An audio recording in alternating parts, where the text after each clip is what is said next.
You get some really easy, fun days on the creek, and then other days it's just hard yakka. Today is one of those days.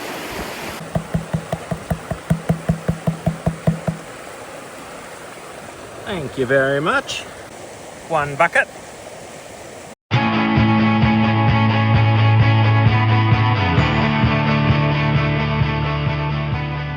G'day and welcome back. I'm Craig, the Duffy DadVenturer.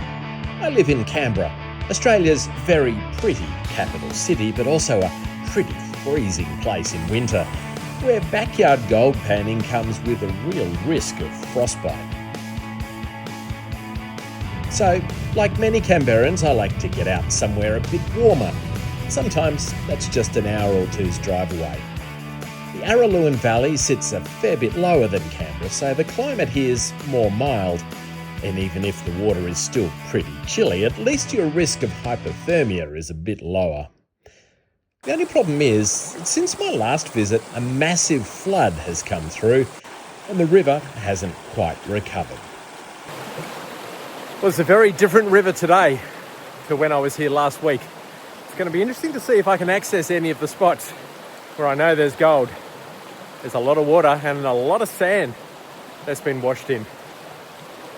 It's going to be an interesting day of rediscovering old spots.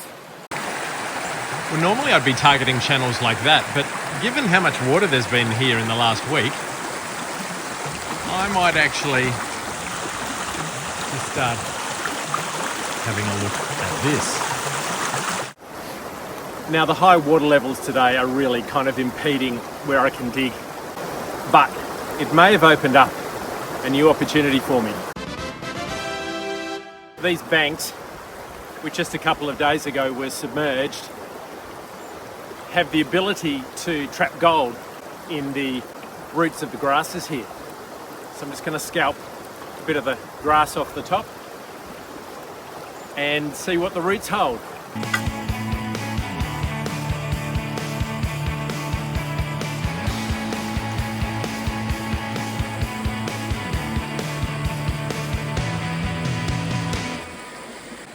So it looks like that grass has done a really good job of catching gold during the floodwaters.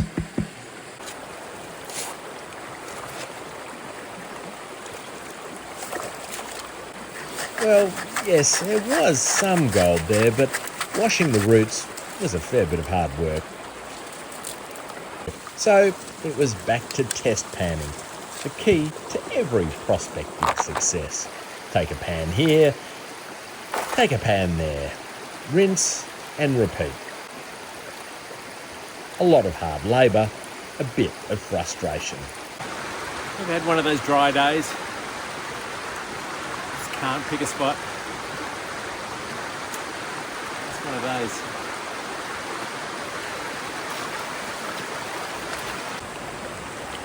Now, as much as I love doing cleanups with the gold claw and test pans, it doesn't like current. So any turbulence in the water, got to find somewhere else. Well, it's nice to see a bit of sunshine, but it's not the easiest of days today. There's a lot of water and it's limiting the places where I can safely get into the water to dig. No issue with getting enough water to run the sluice, that's great. But it's also a lot of sand. A lot of sand that's been washed in with the floods in the last week or so. So I'm just trying to stick to the rockier areas that have been washed out a little bit and it's a little bit shallower. You get some really easy, fun days on the creek, and then other days it's just hard yakka. Today is one of those days.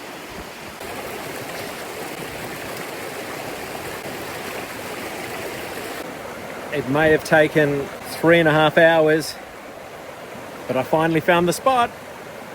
Yee! And clearly if we're getting pieces of lead that size, it's a good dropout zone. Some heavies are settling in there.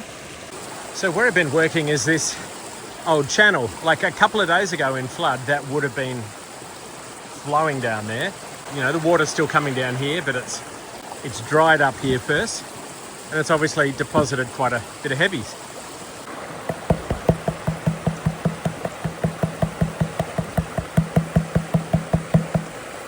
Thank you very much. 1 bucket. Even when it's flooding and it looks like the gold's drying up, sometimes you can still hit it. And once you hit it, you want to keep working it. So I think it might be a bit of a long afternoon ahead of me. Thanks to everyone who's been joining me on this journey over the last little while.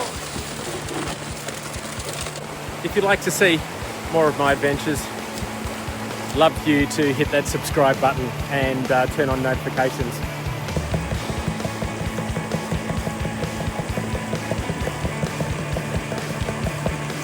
How good is the gold claw for a clean up in black sand? Look at that.